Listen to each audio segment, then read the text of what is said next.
8장 13절을 보니까 독수리가 날아가고 있어요. 이 독수리가 공중을 날아가면서 큰 소리로 외치는 소리를 요한이 듣습니다. 여기서 공중이라고 표현된 이 단어는 그냥 하늘의 어떤 하늘 중에 어디 이게 아니고 천정을 말해요. 천정. 가장 높은 곳을 가리키는 말이에요. 실제로 독수리가 아무리 높이 올라간다고 할지라도 하늘 꼭대기 그 천정까지 그렇게 높이 날아올 수는 없을 겁니다. 그런데 요한이 지금 보는 것은 환상이라고 했어요. 환상 이상. 그렇기 때문에 가능한 거예요. 그 꼭대기까지 올라가는 것도. 그럼 왜 독수리가 이렇게 높은 곳까지 날면서 큰 소리로 왜 독수리가 천정이라고 하는 그곳까지 이렇게 날면서 큰 소리를 내는가? 지금 독수리가 그렇게 하는 곳에는 목적이 있는 거예요. 그거는 그 높은 곳, 가장 꼭대기까지 올라가서 거기서 큰 소리로 아래쪽 땅에 사는 자들에게 듣도록 하려는 그런 목적이 있어요. 근데 보면은 독수리가 뭐라고 외쳐요? 13절에 보니까 땅에 사는 자들에게 화가 있으리니, 그래, 화가 있다는 거예요. 왜 그러냐? 이는 세 천사들이 불어야 할 나팔 소리가 남아 있음이로다. 이제까지 7 천사들 중에 4 천사가 앞에서 나팔을 불었어요. 그렇죠? 우리가 봤어요. 땅과 바다와 강들의 3분의 1이 각각 파괴됐고 해달 별 3분의 1이 어두워진 걸 우리가 봤죠. 그런데 7 천사들 중에 아직 나팔을 불어야 할 천사가 남아있어요. 몇이 남아있냐면 3이 남아있어요. 이들이 나팔을 불게 되면 땅에 사는 자들에게 임하게 될 재앙은 더욱 심하고 무서운 것이 될 것입니다. 그래서 독수리는 화가 있을 것이라고 이렇게 3번을 외치는 겁니다. 여기서 우리는 이런 끔찍한 소식을 전하는 도구로서 이 독수리가 등장했다는 사실을 우리가 한번 생각해 봐야 돼요. 독수리 누군가? 독수리는 새들의 왕이라고 불러요. 독수리는 새 중에 가장 힘이 세대요. 그리고 높은 곳에 날아다녀요. 그리고 높은 곳을 날아다니면서 사냥을 해요. 주로 누구를 사냥하냐면 포유류, 사람 또는 짐승들, 그리고 다른 새들을 먹이로 삼는다 그래요. 또 독수리는 흔히 이제 지난 시간에 봤던 우리 창세기에서 봤던 솔개가 다 그 피냄새 맡고 달라드는 것처럼 이 죽음이 있는 그런 자리에 이 독수리가 나타난다 그래요. 그래서 죽음이 임할 것임을 미리 알려주는 도구다, 독수리가. 그러니까 지금 독수리가 나타나서 그렇게 화가 있을지로다 이렇게 선포하는 것은 그것이 앞으로 어떤 일이 일어날 것인지에 대한 걸 짐작하게 해요. 뿐만 아니라 독수리의 울음소리도 지금 이 장면에서 독수리가 나타나는 것에는 적합하다 이렇게 말하고 있어요. 왜 하필이면 독수리일까? 이렇게 하는데 거기에 대한 몇 가지 근거를 지금 이야기하고 있는 거예요. 독수리 우는 소리를 요한계시록을 읽는 사람들은 이해할 수 있다 그래요. 그리고 표현을 해낼 수 있다 그래요. 우선 우리가 먼저 생각해 볼 것은 이제껏 하나님의 내리시는 심판을 재앙이라고 표현했어요. 재앙. 근데 8장 13절은 재앙이라고 하지 않고 화라고 이렇게 표현했어요. 바뀌었어요. 화 이렇게. 왜 이렇게 표현을 했을까? 이것에 대해서 가능성 있는 그런 학자들의 견해는 이 화라는 말의 원어가 우아이 이렇게 읽으면 그 헬라어를 읽으면 우아이 O-U-A-I 이렇게 알파벳으로 써 있는데 우아이라고 번역해요. 우아이. 우리말로 하면 발음 그냥 따라하자면 Y 이렇게 말하는 것인데 이것이 독수리의 울음소리와 비슷하기 때문이래요. 독수리 울음소리를 들어보신 적 있는지 모르겠지만 이 독수리 우는 소리를 각 나라별로 아마 다르게 표현할 거지만 이 사람들은 이렇게 알고 있대요. Y. 이런 이유로 독수리는 땅에 거하는 자들에게 화가 임한다는 소식을 정하기에 매우 적합한 도구로 지금 사용됐다. 왜 독수리인가? 우는 소리, 그가 죽음 위에 나타나는 것, 가장 힘이 센 새들 중에 왕, 이런 것 때문에 이 독수리가 말한 첫 번째 화가 5번째 천사가 나팔을 불자 시작되는 재앙이에요. 오늘 본문 9절에서부터 11절은 5번째 재앙이 무엇인지 말을 해줘요. 이 재앙은 황충재앙이에요. 황충. 이 황충이 권세를 받아요. 3절에 보니까. 그리고 황충들의 모양이 어떤지 나와요. 7절에. 그러면 이 황충의 정체가 무엇인가? 11절에 나와요. 이렇게 해서 이 황충에 대해서 권세를 받은 거, 그다음에 황충이 어떤 모양인지, 그다음에 이 황충의 진짜 정체는 무엇인지, 이 세 가지 부분을 우리가 오늘 살펴보려고 그래요. 첫째, 황충이 받은 권세가 있어요. 그게 뭔가? 1절에 보니까 9장 1절입니다. 다섯 번째 천사가 나팔을 불자 재앙이 시작되는데, 그런데 사도 요한이 먼저 본 것은 별이에요. 별을 봤다. 이 별이 하늘에, 별은 하늘에 있어야 되는데 이 별이 하늘에 있지 않고 땅에 있어요. 그러면 이 별이 땅으로 내려왔는가? 그 말이 아니고 떨어졌다고 이렇게 표현해요. 떨어진 별이라고 말해요. 그러니까 이 별은 하늘에 있다가 땅으로 떨어진 별이에요. 그럼 이 별은 뭔가? 혹시 이 별이 천사를 의미한다면 하늘에서 떨어진 별이니까 악한 천사일 겁니다. 그리고 이 별은 무저갱의 열쇠를 받았어요. 그런데 누구로부터 받았는지 나오지 않아요. 하늘에서 땅에 떨어진 별 하나가 있는데 그가 무저갱의 열쇠를 받았더라. 누가 줬는지 그게 나오지 않아요. 그저 그럼 무저갱의 열쇠를 누구로부터 받은 것일까? 누구로부터 받은 것 같아요, 여러분? 여기서는 이 성경에서 이렇게 빈번하게 이렇게 표현되는 그 표현법을 우리가 좀 생각을 해봐야 돼요. 누구로부터 받았는지 나오잖아. 근데 성경을 읽다가 꼭 이런 데 보면 그냥 넘어갔는지 어떤 분은 이것 때문에 힘들어요. 여기 걸려갖고. 누구로부터 받았던가. 암만 찾아도 나오는 것 같지 않은데. 읽고 또 읽으면서 이렇게 찾아보는데, 우리가 잘 아는 산상수는 마태복음에 나와요. 그 중에서도 마태복음 5장 3절에서부터 10절까지 보면 8가지 복이 나와요. 그 복 중에 하나를 예를 들자면 애통하는 자는 복이 있나니 저희가 위로를 받을 것이며, 이 말씀에서는 애통하는 자가 위로를 받는다. 그것이 복이다. 근데 누구로부터 위로를 받는지 안 나와요. 또 여기도 예수님께서 하신 말씀. 여기서 받는다, 이 뜻은 위로를 받는다. 이거는 받는 건 수동형이에요. 수동태. 그러니까 누구로부터 자기에게 주어지는 거예요. 이렇게 수동으로 표현하고 누구로부터인지는 밝히지 않고 있어요. 그 까닭은 이 글을 읽는 자들은 그 위로를 주는 이가 누군지 다 알고 있기 때문에 그래요. 이런 수동형을 그래서 신적 수동태라 그래요. 신적인 수동태다. 왜 신적이라고 말하냐면 하나님을 주어로 삼는 수동태다. 그런 뜻이에요. 이것은 항상 하나님에 의해서라는 말을 전제로 하고 표현하는 것이기 때문에 이런 식으로 표현한다. 따라서 애통하는 자는 위로를 받는데, 이 말은 누구에게서부터 위로를 받는가? 하나님에게서 위로를 받는다. 하나님에게서 위로를 받는데 그것이 복이 있다. 이렇게 말씀하시죠. 예수님께서는 이런 신적인 수동태 표현을 100번 넘게 사용하셨어요. 그랬다고 제레미야스라고 하는 학자가 신약이라고 하는 책에서 이렇게 말하고 있는 거예요.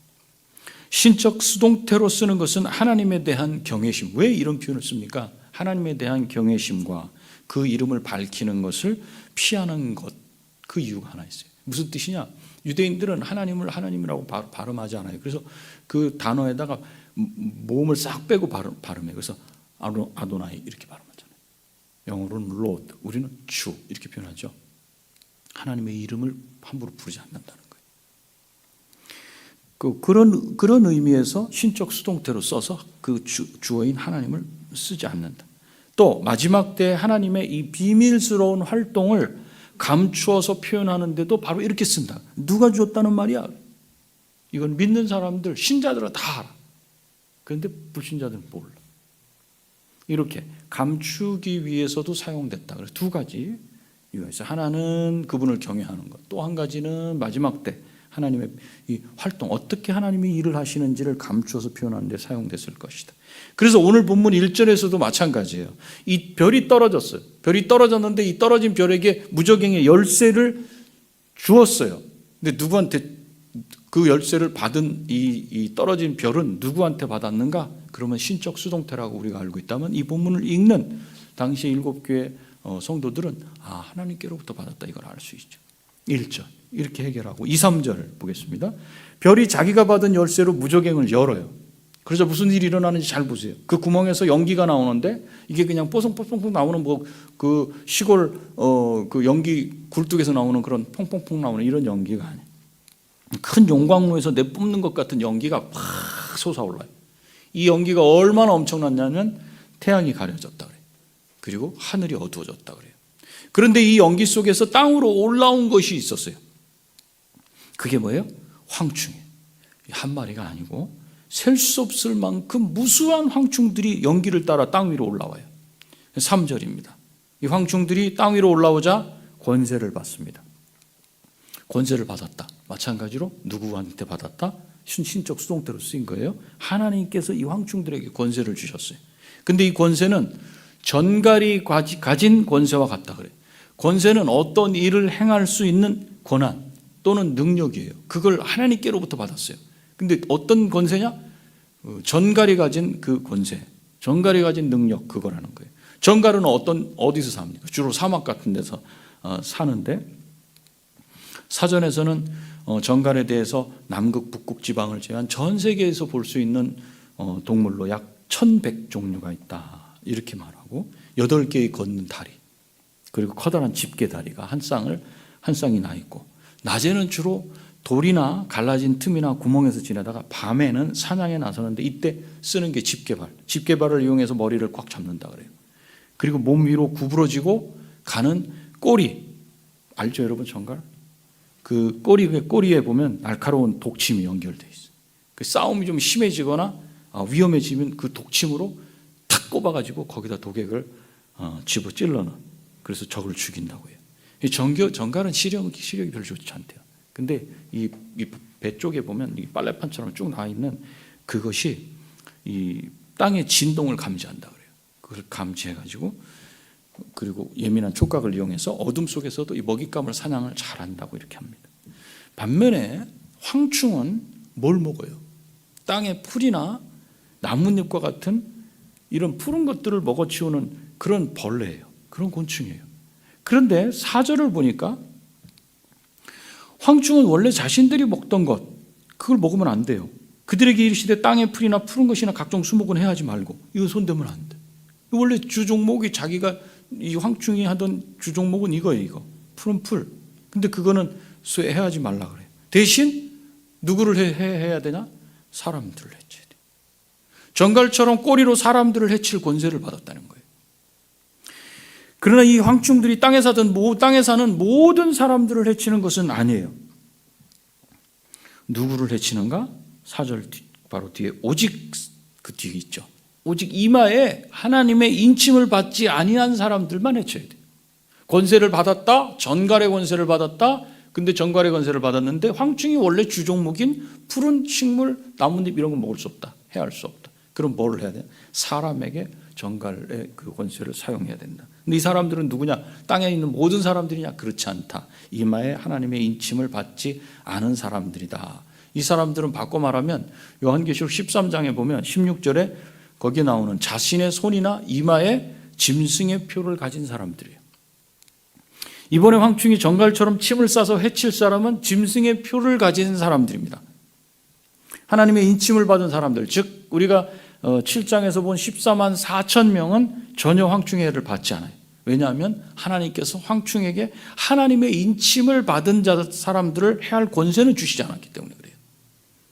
자, 이제 5절 6절 보니까 황충들이 전갈처럼 사람들을 싸서 몹시 괴롭게 합니다. 전갈의 권세가 어느 정도 영향력을 미치는지를 말씀하고 있어요. 이 괴로움이 얼마나 심한지 6절을 보면은, 6절 보세요.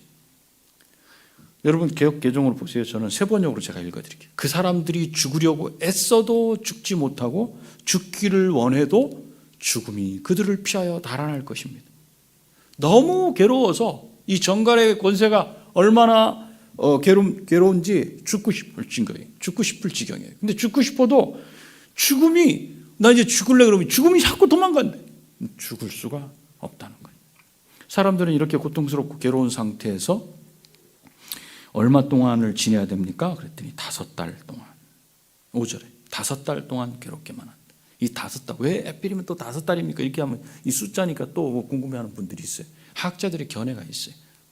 4월부터 9월까지가 이 황충이라고 하는 곤충, 이 메뚜기가 나오는 때니까 그렇다라고도 하고 뭐 이렇게 얘기는 하지만 뭐 그건 다 의견이고, 여기서 우리가 생각할 수 있는 건 5개월이라고 하는 정해진 시간이 있다는 걸 우리가 알 수 있어요. 정해진 시간 동안만 인침을 받지 않은 모든 사람들을 죽도록 괴롭힌다. 그렇지만 죽을 수는 없게 괴롭히는 권세를 받았다. 그게 힘든 거, 그게 고통스러운 거죠. 이처럼 황충이 가진 권세를 10절에서는 한 문장으로 이렇게 표현하는데 거기 10절이요. 또 정갈과 같은 꼬리와 쏘는 살이 있어 그 꼬리에는 5달 동안 사람들을 해하는 권세가 있더라. 이렇게 표현해요. 이어서 나오는 게 뭐냐면 이제 황충의 모양이에요. 처음에는 황충이 올라오는데 황충이 어떤 권세를 가졌는가를 우리가 본다 그랬어요. 두 번째는 황충이 모양이에요. 정갈보다 훨씬 더 심한 괴로움을 주는 권세를 받은 이 황충이 도대체 뭔가? 이 황충이라고 하는 것은 황이 누를 황이 아니라 누리황이라는 뜻이래요. 누리황. 누리는 국어사전에서 메뚜기과의 곤충이다 이렇게 나와. 황충을 그러니까 메뚜기과의 한 종류로 보면 되겠습니다. 구약 성경에 보니까 요엘서 1장 4절에 보면 요엘서 1장 4절에 팥중이가 남긴 것을 메뚜기가 먹고 메뚜기가 남긴 것을 느치가 먹고 느치가 남긴 것을 황충이 먹었도다. 이 말씀에 4가지 생물이 나오는데 팥중이, 메뚜기, 느치, 황충 이렇게 나와요. 이게 뭔가? 하나님께서 요엘 선지자를 통해서 이스라엘에게 심판을 내리겠다고 말씀하셨어요. 메뚜기 떼들을 보내서 농작물을 다 먹어치우게 하시겠다는 거예요. 맨 먼저 팥중이라는 메뚜기 떼가 와가지고 푸른 거, 잎사귀 이런 거 싹 먹고 가요. 그 다음에 느치가 와요. 그러면 또 남은 초록색이 보이면 또 그거 먹죠. 그 다음에 두 번째 메뚜기, 세 번째 느치가 오고 마지막에 누가 와요? 황충이 와요. 황충이 오게 되면 마지막에 남은 게 있겠어요? 남은 게 없는 상태에서 황충이 오지만 황충이 오면 이 대. 그러니까 푸른 잎은 없어도 이 대, 거친 거, 먹지 못한 딱딱한 거 이런 것까지 싹 쓸어 먹겠다는 거예요. 하나님이 이런 심판을 하시겠다고 요엘 선지자를 통해서 말씀해요. 이렇게 메뚜기 떼들에 의해서 이스라엘 사람들이 먹어야 할 농작물을 다 먹어치우면 그 사람들이 뭘 당하게 되냐면 고통을 당하게 돼요. 고통이 얼마나 심해. 먹을 게 아무것도 없어요. 이 메뚜기 떼의 재앙이라고 하는 것은 우리가 상상하는 걸 뛰어넘어요. 메뚜기는 보통 몸무게가 2g이래요. 근데 메뚜기가 하루에 먹는 그 양이 2g이래요. 2g이면 쬐끔인 것 같은데 말하자면 뭐 60kg의 어떤 성인이 60kg를 먹는 거예요 하루에. 이게 가능한 얘기가 아니잖아요, 그죠? 그렇게 비교를 해보면 엄청난 식욕을 갖고 있다 그래요. 그래서 사방 1km 되는 1제곱킬로미터에 1억 5천만 마리 정도 메뚜기떼가 들어가가지고 거기 걸 싹쓸이를 해버리는데 한 3만 5천 명 정도가 먹을 작물을 한 번에 해치운다 그래요. 그 메뚜기떼의 이 습격은 지금도 나타나는 현상이에요. 주로 아프리카 쪽에서 나타나지만 이 메뚜기떼가 무서운 거는 이 하늘에 바람을 탈 때가 무섭대요. 1억 마리, 2억 마리가 한 번에 딱 뭉쳐서 바람을 딱 탔다 하면 이집트에서 그냥 아프리카 전역을 쭉 여행을 한대. 한 시간에 18km씩 날아다닌대. 바람을 타. 그게 무섭죠. 얘네들이 한번 싹 앉았다가 쓸고 지나가 버리면 거긴 완전 초토화가 돼요. 그 피해가 엄청나다 그래요. 그럼 이 황충의 모양은 어떠한가? 지금 황충의 모양 7절부터 10절까지 나왔다. 앞에서 말씀드린 대로 황충은 메뚜기과의 곤충이다. 그런데 본문에 묘사된 황충은 너무 무섭게 나와요. 우리가 읽었지만 황충은 전쟁을 위해 예비한 말들 같다 그래요. 얼굴이 누구 같아요? 사람 같아요. 이빨은 사자 이빨을 가졌대요. 머릿속에 그림을 한번 그려보세요. 날개 소리는 많은 말들이 덕덕덕덕 하면서 전쟁터로 달려들어가는 그런 소리 같고 정갈과 같은 꼬리 그걸 가졌대 또. 그리고 쏘는 침이 있다고 해요. 이게 메뚜기과의 곤충이라고 했는데 여기서 묘사된 것을 보면 이 황충들의 모습은 메뚜기가 아닌 것 같아요. 이건 뭐 영화에나 등장하는 한마디로 괴물이죠, 괴물. 그죠? 이런 괴물들은 실존하지는 않아요. 보통 이런 데서 힌트를 얻어가지고 영화에서 이렇게 만들어내잖아요. 근데 이렇게 무시무시하게 황충의 모양을 묘사한 것은 땅에 거하는 자들을 해치는 재앙이 얼마나 끔찍할지를 알게 하려고 묘사한 괴물이 당시에 2000년 전에. 그럼 이런 괴물 같은 황충은 어디서 왔는가? 구약성경 요엘서 2장 4절에서 10절까지를 보면 표준세번역 개정판으로 제가 읽어드릴게요. 요엘서 2장 4절에서 10절인데 그들은 떼지어 몰려오는 말과 같고 달려오는 군마와 같다. 이 봉우리에서 저 봉우리로 달리는 소리는 병거의 굉음과도 같고 불꽃이 건물을 태우는 소리와도 같다. 그들은 막강한 군대가 공격명령을 기다리는 것 같이 전열을 갖춘다. 그들이 접근하면 모두들 자지러지고 모두들 얼굴빛이 하얗게 칠린다. 그들은 용사처럼 공격하고 군인처럼 성벽을 기어오른다. 제각기 줄을 맞추어 똑바로 전진하고 아무도 진로를 벗어나지 않는다. 그 상상이 되시죠? 메뚜기가 탁 전열을 갖춰갖고 움직이는 게 서로 밀치지도 않고 제각기 줄을 맞추어 진군한다. 빗발치듯 쏟아지는 투창을 뚫고 전진한다. 그들의 행렬은 끊어지지 않는다. 드디어 성 안으로 들어간다. 성벽을 뛰어넘고 건물을 기어오르고 마치 사람처럼 의인화시켰어요. 도둑처럼 창문을 넘어 집 안으로 쳐들어간다. 10절 전진할 때는 땅이 진동하고 온 하늘이 흔들린다. 해와 달이 어두워지고 별들이 빛을 잃는다. 그리고 마지막 11절에는 이 황충의 정체가 무엇인지 나와요. 우리가 지금 모양을 본 거예요. 이 황충들은 단순한 메뚜기들이 아니에요. 요엘서에서는 진짜 메뚜기를 사람처럼 이렇게 의인화해가지고 나타냈어요. 다른 동물에 빗대어서 이렇게. 그런데 오늘 본문에 나오는 이 황충들은 진짜 메뚜기를 의인화한 것이 아니에요. 그 증거를 보자면 우선 진짜 황충들은 뭘 먹냐면 푸른 것들을 먹어 치워요. 그래서 누구에게 해를 끼치냐면 사람에게 해를 입혀요. 사람들을 직접적으로 이렇게 해를 끼치지는 않아요. 그런데 오늘 본문의 황충들은 누구를 해치는가? 사람을 직접 해쳐요. 그런 권세를 받았어요. 그러니까 요엘서에서 나오는 그 사람을 의인화하거나 동물처럼 나타낸 이것과는 다르다는 걸 말해요. 두 번째, 황충은 정갈의 꼬리가 없어요. 그런데 오늘 본문의 황충에는 정갈의 꼬리가 있고 침이 있어서 그것으로 사람을 쏴서 해쳐요. 세 번째, 진짜 황충들은 무적행에 있다가 연기를 따라서 올라오지 않아요. 마지막으로 진짜 황충들에게는 지도자가 없어요. 무슨 뜻이냐면 보통 새들이 날아갈 때 보면 앞에서 이끄는 리더가 있어요. 그 리더가 우리 세무자로 탁 이렇게 쓰잖아요. 그 앞쪽에 리더가 탁 끌어요. 이렇게. 근데 황충들은 그게 없어요. 잠언 30장 27절에 보면 메뚜기를 이렇게 말해요. 임금이 없을 때 다 떼를 지어 나아가는 메뚜기와 이렇게 표현해요. 그렇지만 오늘 본문의 황충들을 보면 왕이 있어요. 임금이 있어요. 11절에 11절 한번 보세요. 그들에게 왕이 있으니 이렇게 무적행의 사자라. 히브리어로는 그 이름이 아바돈이요, 헬라어로는 그 이름이 아볼루온이더라.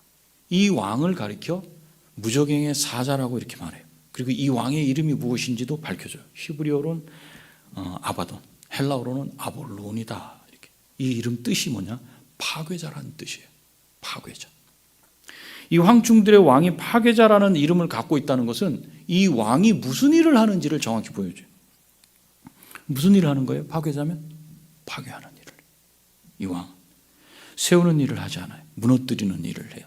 하나님께서 보시기에 심히 좋게 창조하신 세상을 이 아바돈은 무너뜨려요.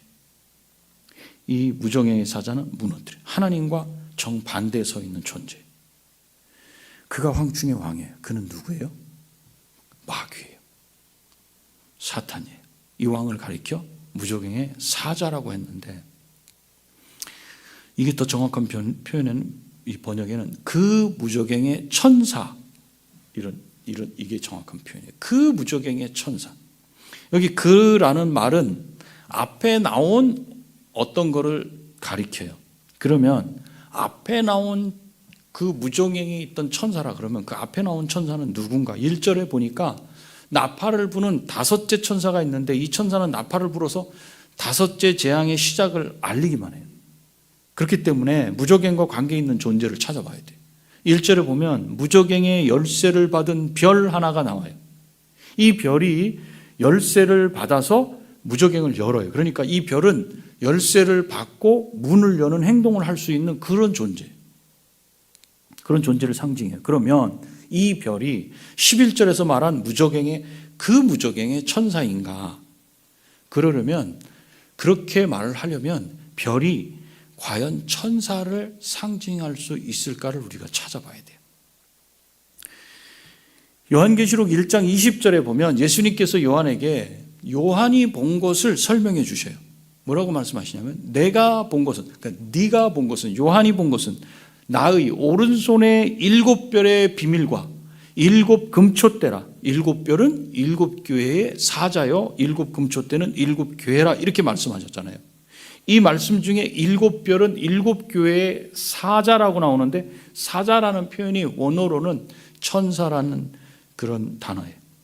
이 7별은 7 교회 천사다. 따라서 별은 천사를 상징하거나 의미할 수 있다는 거죠. 그러면 오늘 본문 1절에서 별이 무저갱의 열쇠를 받았으니 그 무저갱의 천사라고도 볼 수 있어요. 그리고 오늘 본문의 구조상 1절에서 나온 무저갱의 천사가 11절에서 누구인지를 알려주고 있어요. 1절에서 무저갱의 천사가 나오고 11절에서는 그가 누군지 알려주고 있다. 이렇게 볼 수도 있다는 거예요. 그런데 1절의 별과 11절의 왕이 과연 동일한 존재인지를 좀 더 분명하게 알려면 무저갱이 무슨 뜻인지를 좀 살펴볼 필요성이 있는데, 이 무는 없을 무, 한자 그대로 써요. 그리고 이 바닥은 끝, 바닥. 이 저는 바닥저, 끝, 이렇게 하는 거예요. 그리고 갱이라고 하는 건 갱도, 끝이 없는 갱도다. 그러면 성경에서 무저갱은 어떤 것으로 쓰였는가? 요한계시록 말고 다른 곳에 나오는 걸 보면 누가복음 8장 31절, 또 로마서 10장 7절에만 나와요. 종합해 보면 무저갱이란 사탄과 그 신복인 바다에서 나온 짐승, 이제 13장에 가면 나오는데, 바다에서 나온 짐승이 머무는 처소예요. 물론 이들이 머무는 장소니까 그 부하들도 함께 거기에 다 머물고 있겠죠. 그런데 그 거처에서 만일 나오지 못하게 막을 때에는 그 장소가 갇히는 장소가 될 수 있어요. 무저갱이 뚜껑을 열지 않아서 나오지 못하게 하면 그냥 거기 갇혀 있어요. 근데 열면 나올 수 있어요. 그래서 그곳이 감옥이 될 수도 있다. 따라서 1절의 별이 무저갱의 열쇠를 받아서 그것을 열 수 있었다고 하는 것은 이 별이 무저갱을 자기 집으로 삼고 있는 자라는 걸 알 수 있어요. 그래서 무저갱의 천사라고 말할 수 있다는 거죠. 그렇기 때문에 여기서 나온 황충들은 사탄의 부하들로 사람을 해치는 악한 영들인 귀신들을 상징하는 것이다. 이렇게 볼 수 있겠어요. 자, 그러면 오늘 본문에서 이렇게 읽고 나니까 여러분들 하나님이 어떤 분이신지 이 본문을 통해서 여러분들 어떻게 이해했어요? 아, 이 본문을 보니까 하나님이 이런 분이시구나. 자, 심판을 하셔요. 그런데 권세를 누구로부터 받았는가? 하나님께로부터 받았어요. 근데 심판은 누구에게 하는 심판인가? 인침을 받지 않은 사람이에요. 이걸 누가 허락하셨는가? 하나님이 허락하셨어요. 누구한테 허락하셨는가? 사탄에게 허락하셨어요. 그의 추종자들에게 허락하셨어요. 이걸 딱 간추릴 수 있어야 돼요, 여러분. 그럼 하나님이 어떤 분이신지를 정리할 수 있어요. 자, 하나님께서 다섯째 나팔을 불게 하신 후에 세상을 심판하시는데,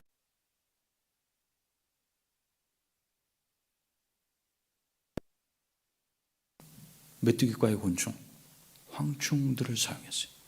황충들을 사용해서 심판하셔요. 무슨 말이냐면 하나님을 대적하고 사탄을 대적하는 자들을 심판하시는데, 그런데 누구를 사용하신다? 사탄의 부하들인 황충들을 사용하신다. 무슨 뜻이냐면 적으로 누굴 무찌르는가? 적군을 무찌르는 거예요. 하나님 편은 손도 안 대게 하고, 손도 못 대게 하고, 그쪽 편이 무찌르게 하는 거예요. 이것이 하나님의 심판에서 우리가 생각해야 될 그런 사실이에요. 사탄을 통해서 사탄의 추종자들을 심판하셔요. 그러면 사탄은 왜 그렇게 하는가? 사탄은 그 이름이 뭐라 그랬죠? 파괴자예요. 파괴자. 사탄이 가진 그 특징을 하나님께서 그대로 허락하시고 뚜껑을 열어주시는 거예요. 그대로 활용하신 거예요. 하나님은 자기에게 속한 자들을 끝까지 사랑하시고 보호하신다 그랬어요. 그러나 사탄은 자기에게 속한 자들을 끝까지 보호하고 붙잡지 않아요. 지켜주지 않아요. 보호하는 척만 해요. 척만. 항상 사탄이 하는 건 그거. 보호해 줄 것처럼 유혹해. 근데 결국은 어떻게 해요? 결국은 해치워요. 왜? 사탄은 파괴자이기 때문에 그래요. 사탄에게는 자기 자신 외에는 모두가 적이에요. 사탄. 자기 편? 그래서 자기 편을 감싸줘? 그거는 우리가 생각하는 그런 바지만 사탄은 자기 편이 없어요. 자기만 있어. 자기 자신 외에는 모두가 적이에요. 그래서 하나님은 사탄과 그의 부하들을 통해서 사탄을 따르는 사람들을 심판하셔요. 사탄은 처음에는 자기를 따르는 사람들에게 어떻게 해요? 간도 쓸개도 다 빼줄 것 같이 막 그렇게 해서 자기를 따르는 자들을 사탄은 마음껏 부려요. 그러다가 단물을 쏙 빨아먹고는 해치우는 거예요. 이것이 사탄의 본색이에요. 그래서 뭐라 그래요? 요한복음 8장 44절에서는 사탄은 거짓의 아비다 이렇게 얘기해요. 거짓이 왜 무서운가? 그래서 속지 말아야 돼요. 하나님을 따르지 않는 것은 사탄을 따르는 거예요. 이 중간에 있을 수는 없어요. 중간에 있을 수. 그 결국은 누구에 의해서 멸망당하는 거예요? 사탄에 의해서 멸망당해요. 사탄이 보여주는 화려한 세상, 그 속에서 모든 것을 누리는 것 같고 뭔가 된 것 같지만 결국 그에 의해서 멸망당하게 돼 있어요. 이것이 사탄을 따르는 자들에 대한 하나님의 공의로운 심판이에요. 결국 자기가 좋아했고 자기가 따랐던 그 무엇인가에 의해서 멸망당하게 되는 게 하나님을 믿지 않고 예수 그리스도를 믿지 않고 대적했던 자들의 최후예요. 하나님을 따르지 않는 자는 사탄을 따르는 자들이 중간 지점은 없어요. 여러분, 우리가 지금 정신을 바짝 차려야 돼요. 내 옆 사람이 신앙생활을 대충 한다고 또 아무개가 그런다고 우리가 대충 넘어갈 수 있는 게 아니에요. 하나님의 열심은 악한 자를 통해서 악한 자를 물찌를 거예요. 하나님 예수 그리스도를 믿는 자는 손도 못 대게 하시고 하나님이 다 보호하시고 목숨을 이미 우리에게 주셨잖아요. 목숨을 거셨잖아요. 여러분 믿음이 잃지 않도록 날마다 이 훈련을 연단을 잘 받으셔야 돼요. 이제는 영적인 맷집이 여러분들한테 형성이 좀 돼야 돼요.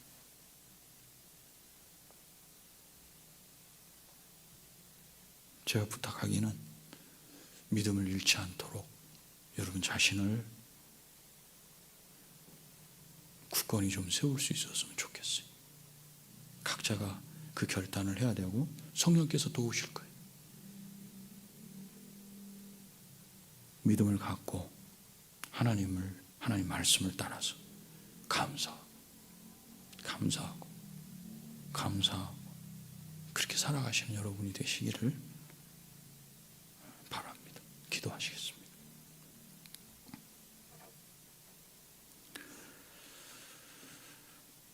주님, 우리는 오늘 하나님께서 하나님의 대적들을 어떻게 심판하시는지 봤습니다. 하나님의 대적인 사탄과 그의 추종자들, 마귀, 그런 자들을 통해서 심판하시는 것을 보았습니다. 근데 우리 하나님은 하나님께 속한 자를 완벽하게 철저하게 손도 못 대게 보호하시는 것을 또 보았습니다. 주님, 우리가 하나님께 등 돌리지 않고 고단하고 힘들고 때로는 지치고 외롭고 괴롭고 고통스러운 그 신앙의 길을 간다 할지라도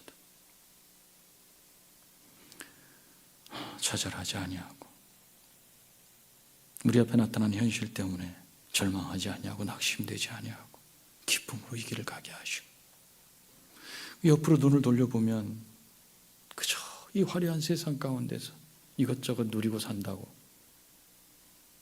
그것이 다인 것처럼 그렇게 살아가는 그 영혼들을 바라보며 하나님 앞에 그들에게 불어닥칠 이 사실을 우리가 분명히 알고 있기 때문에 그들을 향해서 그 이름을 불러가면서 간절히 기도하고 그들이 하나님께 돌아오게 해달라고 아버지 앞에 눈물로 호소하는 우리 될 수 있도록 우리의 마음, 우리 심성을 좀 열어주시옵소서. 우리가 겪고 있는 그것 때문에 좌우를 들여다보지도 못하고 자기 안에 갇혀 사는 인생이 되지 아니하도록 저에게 은혜를 베풀어 주시옵소서. 예수님의 존귀하신 이름으로 기도합니다. 아멘. 하늘에 계신 우리 아버지여, 이름이 거룩히 여김을 받으시오며 나라가 임하시오며 뜻이 하늘에서 이루어진 것 같이 땅에서도 이루어지이다. 오늘 우리에게 일용할 양식을 주시옵고 우리가 우리에게 죄 지은 자를 사하여 준 것 같이 우리 죄를 사하여 주시옵고 우리를 시험에 들게 하지 마시옵고 다만 악에서 구하시옵소서. 나라와 권세와 영광이 아버지께 영원히 있사옵나다.